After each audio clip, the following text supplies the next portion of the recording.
Genesis chapter 1. In the beginning, God created the heavens and the earth. Now the earth was formless and empty. Darkness was over the surface of the deep, and the Spirit of God was hovering over the waters. And God said, "Let there be light." And there was light. God saw that the light was good, and he separated the light from the darkness. God called the light day, and the darkness he called night. And there was evening, and there was morning, the first day. And God said, "Let there be an expanse between the waters, to separate water from water."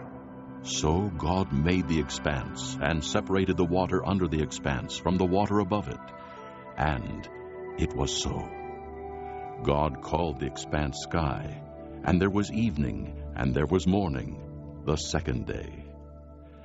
And God said, "Let the water under the sky be gathered to one place, and let dry ground appear." And it was so. God called the dry ground land, and the gathered waters he called seas. And God saw that it was good. Then God said, "Let the land produce vegetation, seed-bearing plants, and trees on the land that bear fruit with seed in it, according to their various kinds." And it was so. The land produced vegetation, plants bearing seed according to their kinds, and trees bearing fruit with seed in it according to their kinds. And God saw that it was good. And there was evening, and there was morning, the third day. And God said, "Let there be lights in the expanse of the sky, to separate the day from the night, and let them serve as signs to mark seasons and days and years. And let them be lights in the expanse of the sky, to give light on the earth." And it was so. God made two great lights, the greater light to govern the day, and the lesser light to govern the night. He also made the stars. God set them in the expanse of the sky to give light on the earth, to govern the day and the night, and to separate light from darkness. And God saw that it was good. And there was evening, and there was morning, the fourth day. And God said, "Let the water teem with living creatures, and let birds fly above the earth across the expanse of the sky."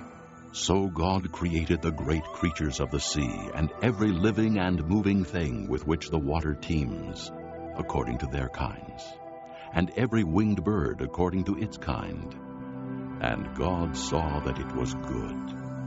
God blessed them and said, "Be fruitful and increase in number, and fill the water in the seas, and let the birds increase on the earth." And there was evening, and there was morning, the fifth day. And God said, "Let the land produce living creatures according to their kinds, livestock, creatures that move along the ground, and wild animals, each according to its kind." And it was so. God made the wild animals according to their kinds, the livestock according to their kinds, and all the creatures that move along the ground according to their kinds. And God saw that it was good. Then God said, "Let us make man in our image, in our likeness, and let them rule over the fish of the sea and the birds of the air, over the livestock, over all the earth, and over all the creatures that move along the ground." So God created man in his own image. In the image of God he created him. Male and female he created them. God blessed them and said to them, "Be fruitful and increase in number. Fill the earth and subdue it. Rule over the fish of the sea and the birds of the air, and over every living creature that moves on the ground." Then God said, "I give you every seed-bearing plant on the face of the whole earth, and every tree that has fruit with seed in it. They will be yours for food. And to all the beasts of the earth, and all the birds of the air, and all the creatures that move on the ground, Everything that has the breath of life in it, I give every green plant for food." And it was so. God saw all that he had made, and it was very good. And there was evening, and there was morning, the sixth day.